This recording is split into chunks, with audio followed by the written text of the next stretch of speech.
My family mocked my Army nurse grandma's poverty. Her $12 million trust changed everything.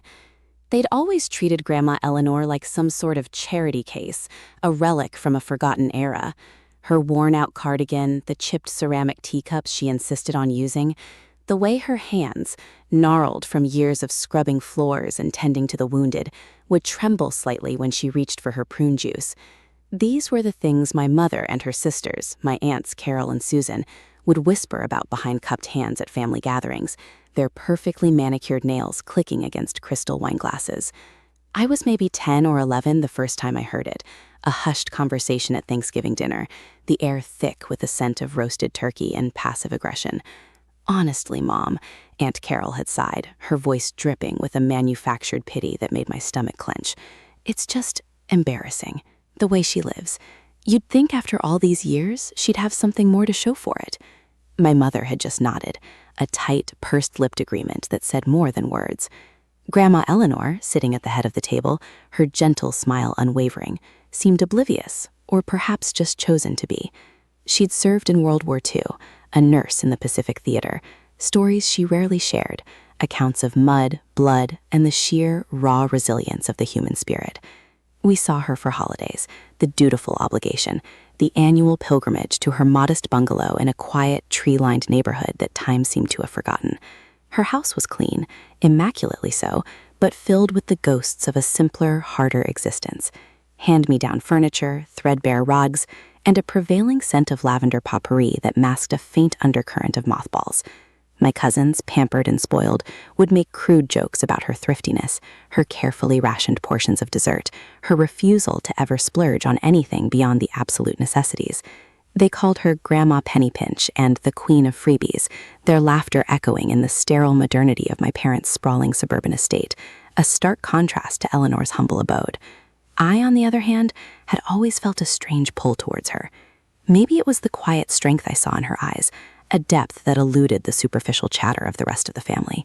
Maybe it was the way she'd sometimes share small, almost forgotten details of her life, a fleeting mention of a dance under the Hawaiian moonlight, the sheer terror of a bombing raid, the comforting weight of a soldier's hand in hers as she tried to soothe his pain. These weren't tales of glamour or fame, but of profound human connection and survival. My own life, by comparison, felt soft, sheltered. I was on track to follow in my mother's footsteps, a path laid out with the polished stones of privilege, private schools, prestigious universities, a well-connected husband, and a future cushioned by inherited wealth. My father was a prominent lawyer, my mother a socialite who curated their lives with the same meticulous care she applied to her rose garden. Family dinners were elaborate affairs, a performance of polished civility. But beneath the surface, a current of competition and judgment always flowed, particularly directed towards Eleanor. She was the outlier, the reminder of a life lived without the easy abundance they took for granted. The annual summer vacation was always at my parents' lake house, a sprawling estate with enough bedrooms to house a small army. This year, though, was different. My Uncle Robert, my father's younger brother, had recently passed away, leaving behind a gaping hole in the family fabric, and more significantly, a substantial estate. Uncle Robert had been the black sheep, the one who'd always chased grand, often failed business ventures. But somehow he'd managed to stumble into a lucrative deal right before his death, leaving behind a fortune that was now the subject of intense family speculation. The will reading was scheduled for the first day of our vacation, a somber prelude to what I suspected would be anything but a somber affair. We gathered in the formal living room, the air thick with the scent of expensive wood polish and unspoken anxieties.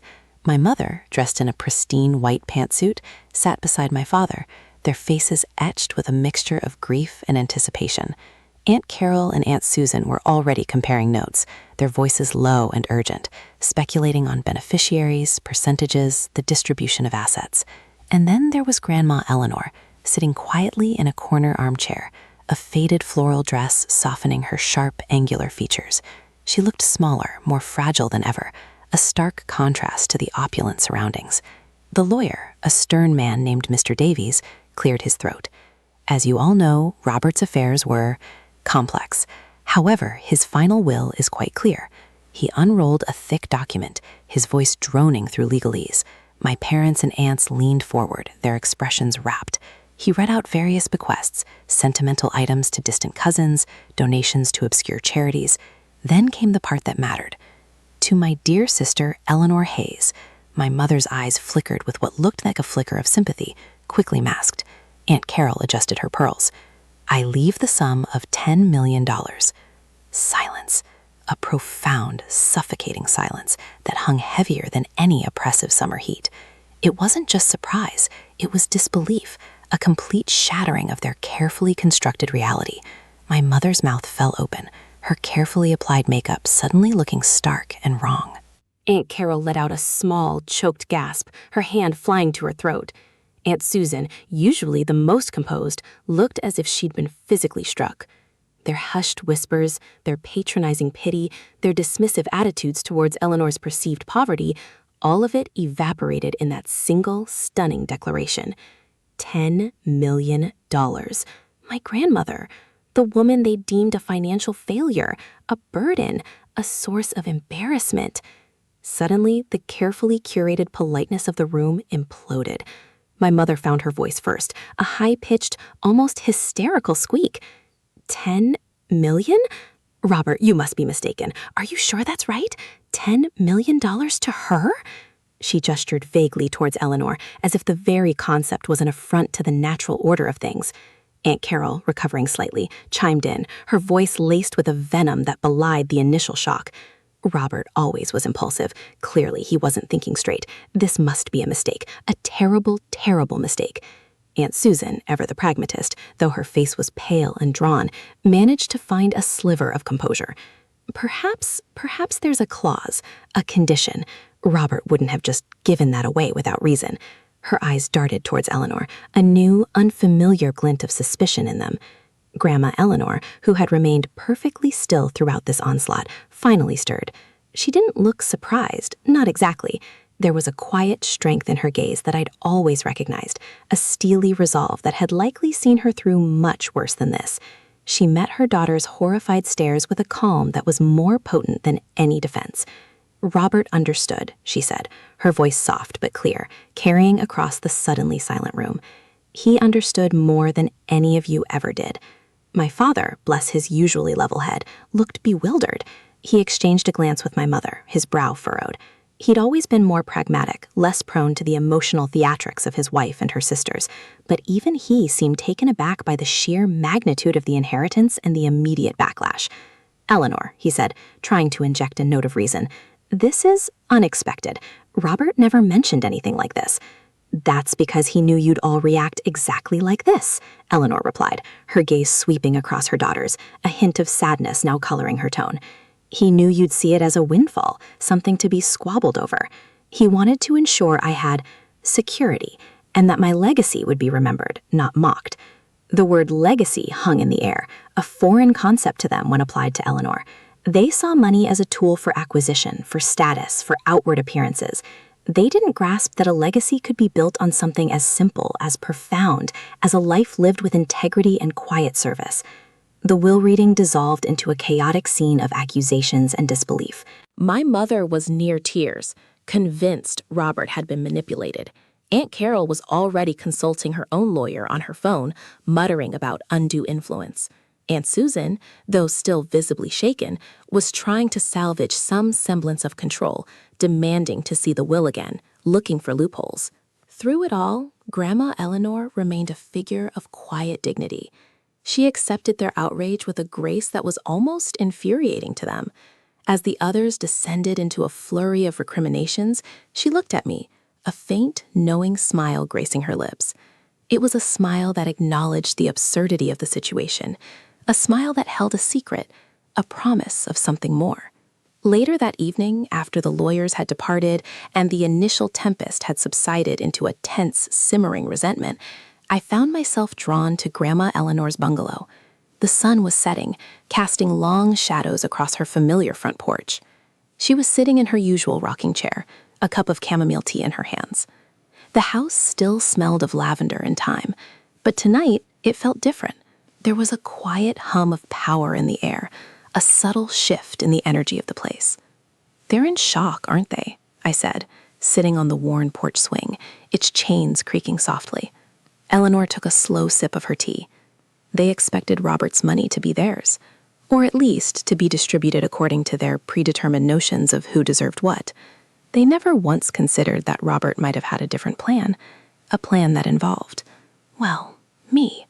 But $10 million, I repeated, still trying to wrap my head around it. Where did it? How? She set her teacup down on the small, unsteady table beside her. Her eyes, the color of faded denim, met mine, and for the first time, I saw a flicker of something beyond gentle resignation. It was a spark, a glint of steel that I hadn't noticed before. Robert and I had conversations over the years, she said, her voice low and measured. He knew how my daughters treated me. He saw the way they dismissed my life, my contributions. He understood the quiet sacrifices I made, the years I spent tending to others while they were busy tending to their own social calendars. She paused. Her gaze drifted towards the distant glow of streetlights beginning to pierce the twilight. He didn't just leave me money, sweetheart. He left me a means to ensure that the values I hold dear, the quiet dignity I've tried to live by, are respected. And perhaps, she added, a subtle shift in her tone, a hint of something I couldn't quite decipher, a means to make them understand. A knot of unease tightened in my stomach, not from fear, but from a nascent understanding. This wasn't just an inheritance, it was a weapon, and Grandma Eleanor, the woman they'd mocked and dismissed, was about to wield it. I looked at her, her frail frame silhouetted against the darkening sky, and saw not the impoverished, neglected matriarch they'd always seen, but a woman armed with a quiet, devastating power. The silence that had fallen over the family estate was about to be replaced by something far more profound, something that would ripple through generations. And I had a feeling that the real story, the one that would truly change everything, was just beginning. The air, once thick with the scent of lavender, now carried a faint, almost imperceptible aroma of something sharp, something potent, like the faintest hint of gunpowder. The next few days were a masterclass in strained politeness and simmering hostility. The family vacation at the lake house devolved into a series of awkward dinners and forced conversations, punctuated by sharp, pointed remarks aimed at Grandma Eleanor, always just below the surface of polite discourse. My mother, in particular, seemed to operate on a perpetual state of barely suppressed outrage. She'd catch my eye across the impeccably set dining table, her gaze a silent plea for validation, a desperate attempt to have me join her in condemning Eleanor's undeserved windfall. But I couldn't. The more they sneered, the more I felt a strange protective warmth bloom in my chest for Eleanor. Aunt Carol and Aunt Susan, meanwhile, had quickly shifted tactics from outright disbelief to a more calculated approach. They circled Eleanor like vultures, offering their unsolicited advice on managing her newfound wealth. "You'll need a good financial advisor, Eleanor," Carol would say, her voice dripping with faux concern. "Someone who understands the complexities of large sums. My firm handles accounts like this all the time, of course. We could introduce you." Susan, ever the strategist, would chime in, "And investments, darling. You can't just let that money sit there. It needs to be working for you. Robert would have wanted it to grow." Their attempts to insinuate themselves into Eleanor's financial life were blatant, transparently driven by greed. They saw her $10 million not as a legacy, but as a playground for their own financial ambitions, a piggy bank waiting to be cracked open. Eleanor, however, remained unyielding. She'd listen patiently, her hands clasped calmly in her lap, offering polite but firm refusals. "Thank you, Carol. I'm sure I'll figure it out." Or, "Susan, I appreciate the thought, but I'm not looking to rush into anything." Her calm was an irritant, a constant reminder that their influence was slipping away, that their ingrained sense of entitlement was being challenged. One afternoon, I found Eleanor in her small, sun-drenched study, a room crammed with bookshelves overflowing with well-worn novels and history texts. She wasn't looking at stock market reports or financial magazines. Instead, she was poring over a thick, leather-bound ledger, her brow furrowed in concentration. It looked ancient, the pages yellowed and brittle. "What's that, Grandma?" I asked, leaning against the doorframe. She looked up, her eyes twinkling slightly. "This, my dear, is Robert's accounting. He kept meticulous records of everything, his businesses, his investments, his personal projects." "Personal projects?" She tapped a finger on a page filled with dense columns of numbers and cryptic notes. "Robert was always more than just a businessman, you know. He had diverse interests, and he believed in planting seeds for the future in ways most people never understood." She turned a page, revealing a section with headings that were unfamiliar to me. Community Outreach Fund, Seed Capital, Veteran Support Initiative, Endowment, Historical Preservation Society, Grants. My breath hitched. These weren't the typical ventures of a man chasing quick profits. These looked altruistic. And then I saw it. A recurring entry, dating back years, meticulously documented. E.H. Educational Trust, Annual Contribution. E.H.? I whispered, my voice barely audible. Eleanor smiled, a slow, knowing smile that sent a shiver down my spine. Eleanor Hayes, my love. My own little educational trust. Robert started it for me years ago. He saw my desire to help young nurses, to provide them with opportunities that I never had. He believed in investing in people, in their potential, not just in stocks and bonds. The pieces began to click into place with a terrifying clarity. This wasn't just about Robert's will. This was about Robert's legacy, a legacy built on quiet generosity, on foresight, on a deep understanding of his sister's character and her unspoken desires. He gave you money all this time? I stammered, the scale of it dawning on me. For this trust? Not just money, she corrected gently. He gave me the means to manage it, to grow it, to make strategic decisions. He had absolute faith in my judgment, in my ability to discern genuine need from frivolous desire. He saw that I had a keen eye for potential, for individuals who, with a little help, could achieve great things. She gestured to another section of the ledger. He even set up discrete channels for me to funnel funds into specific projects, anonymously. He didn't want recognition. He wanted impact. The true depth of the betrayal, the sheer magnitude of their ignorance, hit me like a physical blow. My mother, my aunts, they saw Grandma Eleanor as a penniless old woman, a charity case. They'd reveled in her perceived poverty, using it as a benchmark to highlight their own success. And all the while, she had been a silent architect, a benefactor, a force for good, quietly empowered by a brother who understood and valued her in ways her own daughters never could. So, that $10 million is simply an acceleration, Eleanor finished, her voice firm.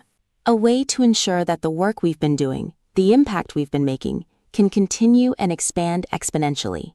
Robert wanted to make sure I had the resources to truly make a difference, without any interference from those who would only see it as a personal gain.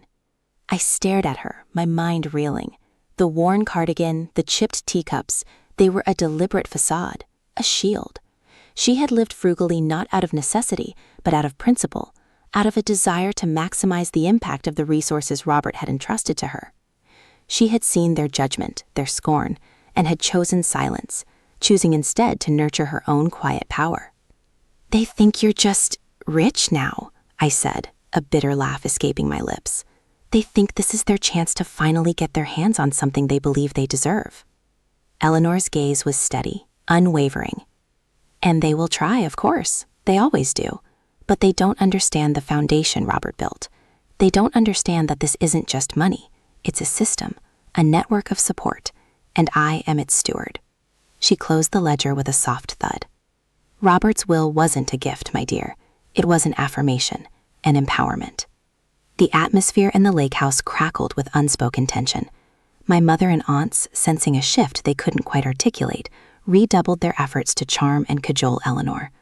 They invited her for boat rides, for bridge games, for lengthy brunches where the conversation always, inevitably, circled back to financial planning and future security. They were trying to lull her into a false sense of complacency, to make her believe that their facade of sisterly concern was genuine. But Valinor was no longer the passive recipient of their thinly veiled condescension. There was a new resolve in her eyes, a quiet confidence that unnerved them. She listened politely, answered their questions vaguely, and always steered the conversation back to them, subtly probing their own financial situations, their own past decisions.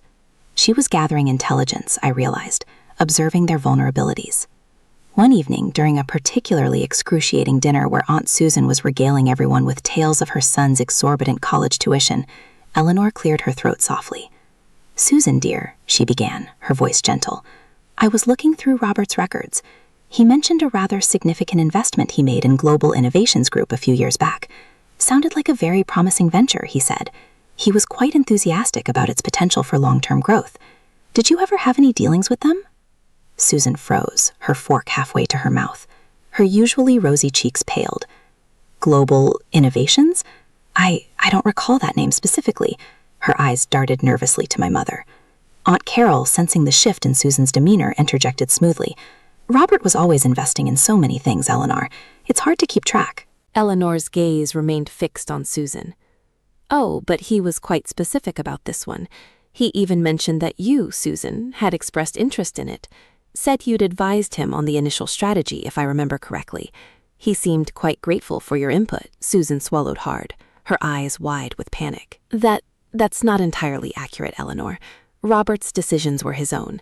I merely offered a few casual observations. Casual observations that apparently led to a substantial initial investment, from the looks of it," Eleanor continued, her tone still mild, almost conversational, but with an edge that was impossible to ignore. "It's fascinating, really, because according to Robert's records, that casual observation of yours seems to have directly coincided with a rather significant influx of personal funds into your own accounts shortly thereafter, almost as if you were compensated for your expert advice, wouldn't you say?" The silence that followed was deafening.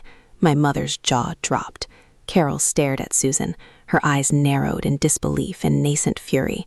Susan, cornered and exposed, looked utterly devastated, her carefully constructed facade crumbling around her. That's a lie," Susan stammered, her voice cracking. "Robert was a generous man, but he wouldn't have involved me in anything so clandestine." "Clandestine?" Eleanor repeated, a faint, almost imperceptible smile playing on her lips. "Or perhaps discreet. Robert valued discretion, and he also valued honesty. He felt it was important that his sister be aware of certain business practices, especially when those practices involved funds that he had earmarked for other purposes." She paused, letting the implication hang heavy in the air.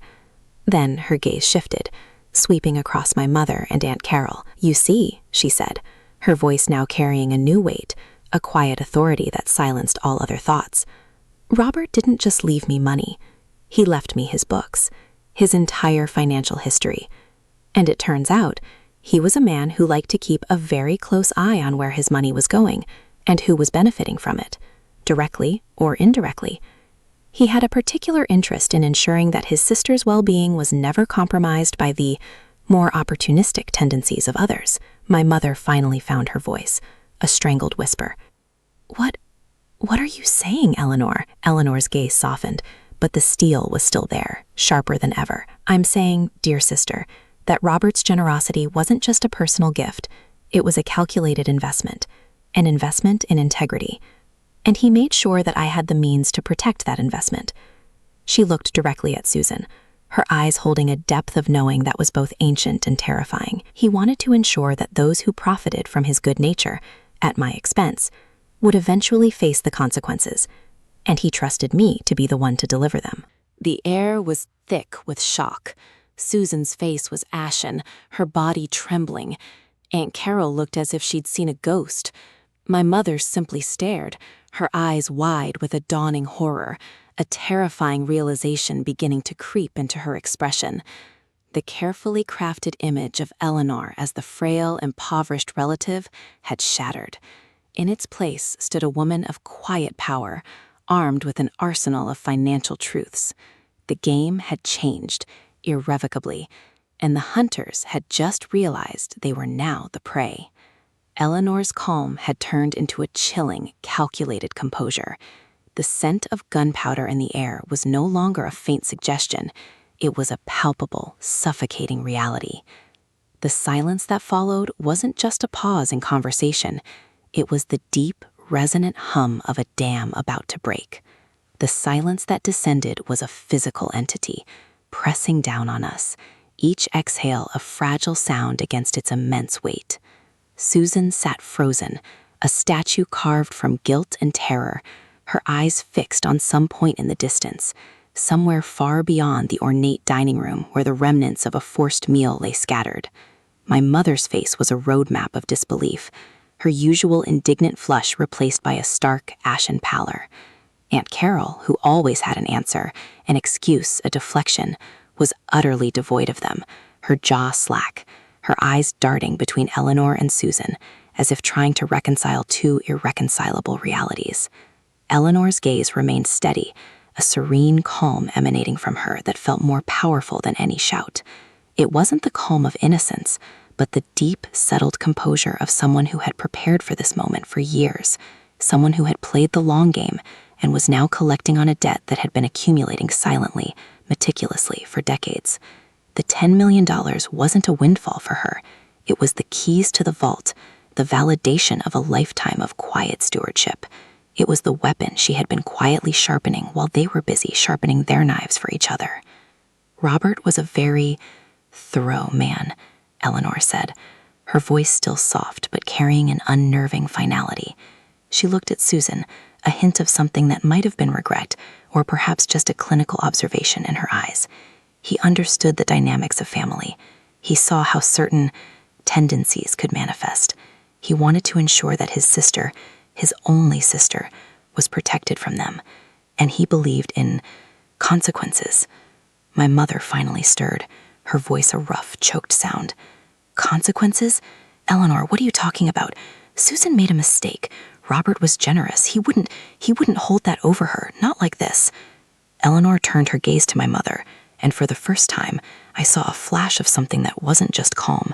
It was a deep, ancient sadness, mixed with a steely resolve. Generous? Yes, he was. But he was also just, and he was incredibly observant. He saw who truly valued his contributions and who saw them as opportunities for personal gain. He saw who helped him build and who tried to siphon off the profits. She paused, her eyes sweeping over my mother, then landing back on Susan. He kept records, Mary, meticulous records, of every investment, every transaction, every discreet transfer of funds. She turned a page in the thick ledger that had reappeared on the table beside her, as if summoned by her will. The faint scent of old paper and ink filled the air. Here, she said, her finger tracing a line of dense numbers. Global Innovations Group, initial investment $500,000. Date, July 12, 2017. Subsequent liquidity event, meaning they sold their stake at a massive profit, April 5, 2019. Total return on investment, over $7 million for Robert's initial capital. She looked up, her eyes locked with Susan's. And then, a series of personal deposits into your account, Susan, spanning from August 2017 to May 2019, totaling almost exactly $2 million. Susan let out a whimper, a small, pathetic sound that seemed to drain the last vestiges of color from her face. She looked less like a sophisticated businesswoman and more like a child caught with her hand in the cookie jar, albeit a cookie jar filled with millions. That's a coincidence, Susan choked out, her voice barely a whisper. That's market timing. I was lucky. Lucky? Eleanor repeated, her voice gaining a fraction more volume, though still measured. Robert didn't believe in luck, Susan. He believed in effort, in strategy, and in loyalty. He believed that those who contributed to his success deserved a fair share, and he believed that those who tried to exploit his generosity, to steal from him, deserved to be held accountable. He saw that you leveraged his investment, used his research, and took a substantial cut for yourself without his explicit knowledge or consent. He documented it all. Every meeting, every phone call where you steered him towards that investment, every dollar that mysteriously appeared in your account. My mother finally snapped, her voice laced with a desperate fury. Eleanor, stop this. This is insane. Robert loved us all. He wouldn't turn against us. He didn't turn against you, Mary, Eleanor said.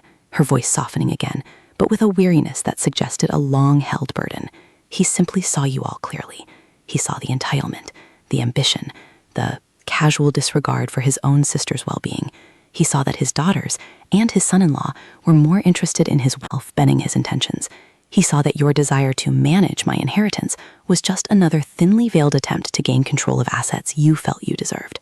She closed the ledger with a soft, decisive click. Robert's will wasn't an oversight. It was a deliberate act of preservation. He knew that the moment his assets were distributed according to tradition, they would be swallowed whole by the insatiable appetites of those who saw him as nothing more than a source of funds. He knew that the only way to ensure his legacy of giving, his commitment to helping others, would continue, was to place it directly into the hands of someone who understood its true value. She looked at me, a subtle nod that acknowledged our shared understanding. Someone who had already been quietly nurturing that same spirit. The implication hung in the air, heavier than any accusation. My mother's eyes widened, her gaze flicking between Eleanor and me. The stunned silence in the room was now fractured by the dawning realization of a complete and utter power shift. They had spent the last few days circling Eleanor like starving wolves, confident in their presumption of her helplessness, their inherent right to her newfound fortune. Now, they saw her not as a victim of circumstance, but as a master strategist, armed with irrefutable evidence of their own avarice and deceit. You knew?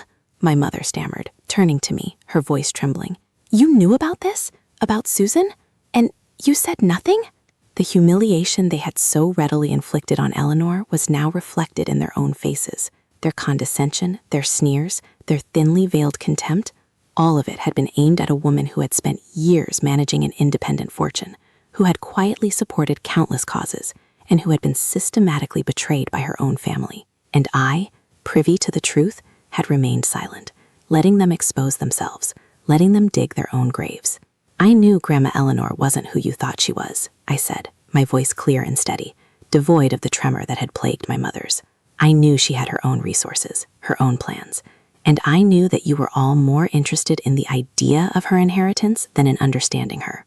Aunt Carol finally spoke, her voice a low growl of disbelief and fury. So, this is your doing? You put her up to this?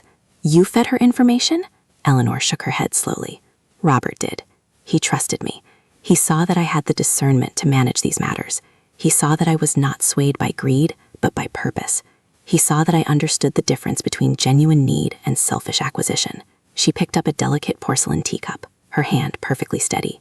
He wanted to ensure that his philanthropic endeavors, the ones he poured so much of his life into, would continue.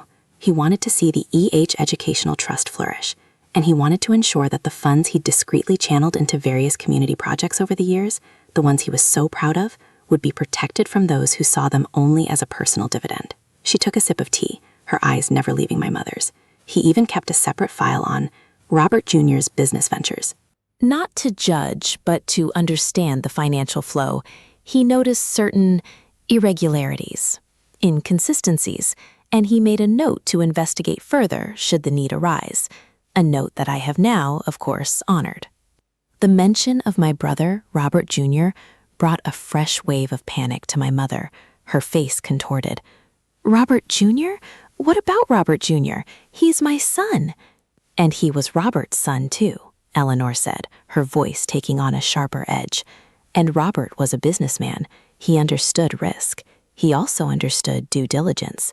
He noticed that certain investments made by Robert Jr.'s company, investments that seemed to have been made with a remarkably low personal capital investment from him, consistently yielded substantial returns that were then channeled into rather extravagant personal accounts and luxury purchases.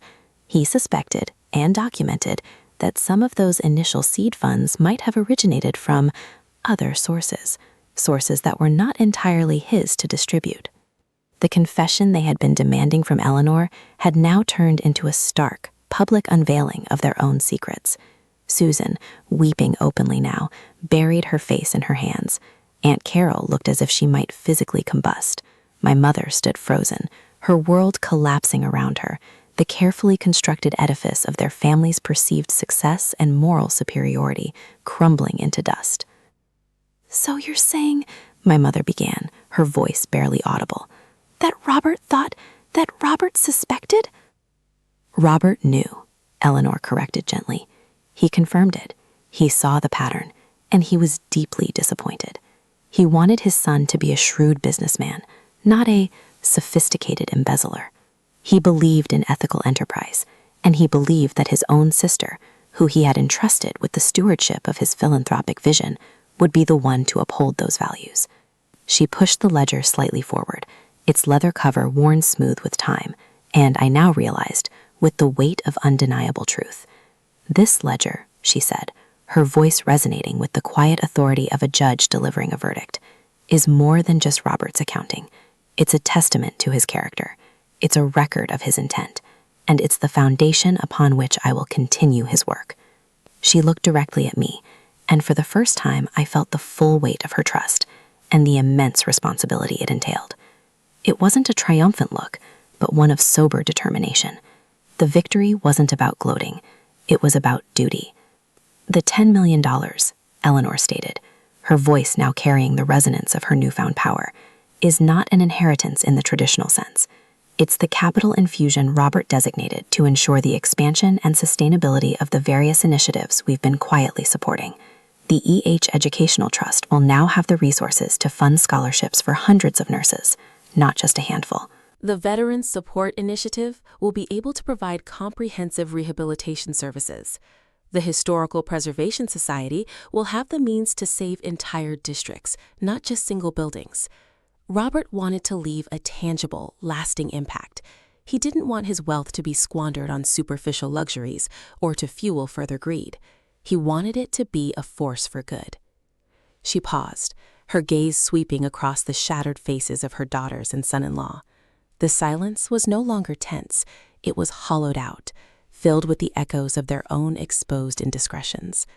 The sheer magnitude of their misjudgment, their blindness, was palpable. They had seen a frail old woman, a charitable recipient, and had underestimated her profoundly. They had failed to see the quiet strength, the decades of experience, the deep well of integrity that Robert had always recognized. My decision, Eleanor continued, her voice unwavering, was to honor Robert's true wishes, to protect his legacy, and to ensure that his generosity would be used to uplift and empower, not to enrich those who had already proven themselves incapable of appreciating its true value. She looked at me again, a small, almost imperceptible smile touching her lips. And to ensure that my own niece, who has shown a similar understanding and a similar spirit, would be instrumental in carrying that vision forward. Robert believed in the power of planting seeds, and he saw in both of us fertile ground. The room felt suddenly too small, too suffocating. The opulence of the lake house, which had once symbolized family prosperity, now felt like a gilded cage of their own making. The air was thick with unspoken accusations and the bitter tang of regret. Susan was still weeping, her sobs now muffled by the silencer of her own shame. Aunt Carol sat rigid, her face a mask of cold fury, calculating her next move, her next avenue of attack, though I suspected even she knew the battle was lost. My mother stood utterly defeated, her dreams of entitlement, of vindication, of basking in inherited wealth reduced to ashes. Eleanor rose slowly, gracefully. She was not a conqueror standing triumphant on a battlefield, but a steward who had successfully protected a precious inheritance. The $10 million wasn't a prize she had won. It was a responsibility she had accepted, a mantle she had faithfully worn for years, now officially bestowed with the full weight of Robert's will. I will, of course, be seeking legal counsel to ensure that Robert's final wishes are executed precisely as he intended, Eleanor stated, her voice polite, businesslike, and utterly unyielding. There will be adjustments made to certain existing familial arrangements to reflect these intentions. I will naturally keep you informed of any relevant developments. She turned and walked towards the door, her steps measured, her posture erect. She didn't look back. She didn't need to. The devastation she had wrought was etched onto their faces, a far more potent testament to her victory than any shouted declaration.